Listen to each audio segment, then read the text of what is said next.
Hi all, this is Jennifer with Prairie Hawk Botanica, and in today's video we're going to take a sidestep from my usual focus on plant medicine and natural healing to talk about liberty.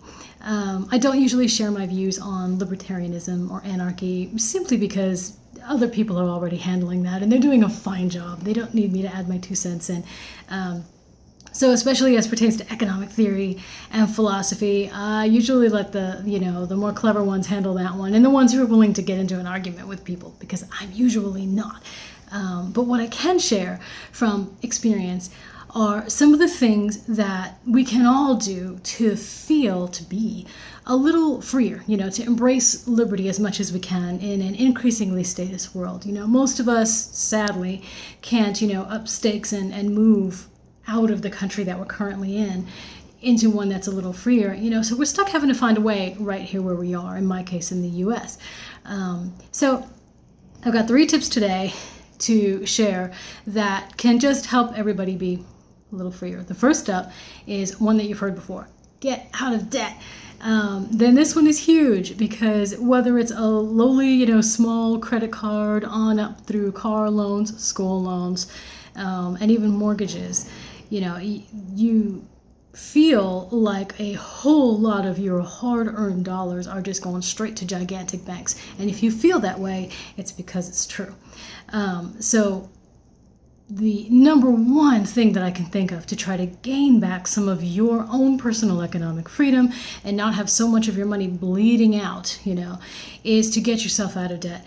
Work like a dog. Get a second job if you have to, do something to create different lines of income. And of course, look at your budget and cut away any excess that doesn't need to be there. You're buying coffees every day. Are you eating out too much? You have, something like cable TV or something. Well, do you really need it? Cut. Downsize that budget until you are out of debt, and then have built up enough savings so that when emergencies happen, when bad things happen, because they do, you will have the money there so that you don't have to go back into debt just to handle it. This is how most of us middle classers get into trouble. We don't have much in the way of savings. Get yourself out of debt, get some savings going. Second up is reduce your tax footprint. And to do that, consider how much taxes you pay every day in your life. If you own a home, there isn't a heck of a lot that you can do about your property taxes and school taxes and income tax. Same story. They are what they are, and if you don't pay them for long enough, they stick you in a cage. So there's not a heck of a lot of play in there, unless you're willing to really be a rebel and risk it all. But where you can have a lot more control is in the sales tax realm. These other kinds of taxes that are very subject to how much you shop.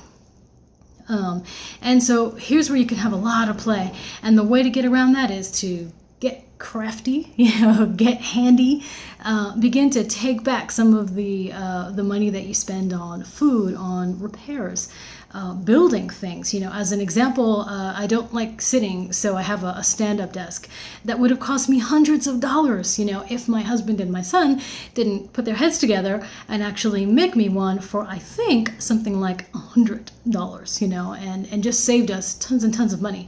By trading in the convenience of having a pre-made piece of furniture, for a little labor. YouTube University is a great place, to see if a repair can be done without having to call in a serviceman, because you've got all these taxes layered on taxes, gases, licensing, regular old sales tax, permits, all these things get rolled onto you. So as much of that as you can take back, you will be very happy for. And then, of course, that also ties into one of the debt that I just talked about, which is just another way to hang on to your money. And the final one is build community. And this might be the hardest of the 3 in its way, because like you, I live in like so many of you, I live in the kind of neighborhood where nobody really talks to each other. Years and years can pass and you never have any interactions with your neighbors. And then when you do, well, they're pretty statist. So it's good to connect online with like-minded people. That's fantastic. But do what you can to find some like-minded people around you in your area. When you find each other, close by, you can begin to set up trade networks. One person's really good at gardening, one person is, a plumber, what have you, and you can begin to help each other, and hold each other up and reach for liberty as a community.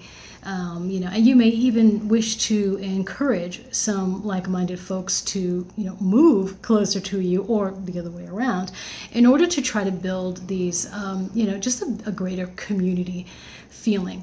And in so doing, hold each other up, and be able to reach a little bit for liberty. That is probably the hardest, because so many of us are very, private and apathetic. But do what you can.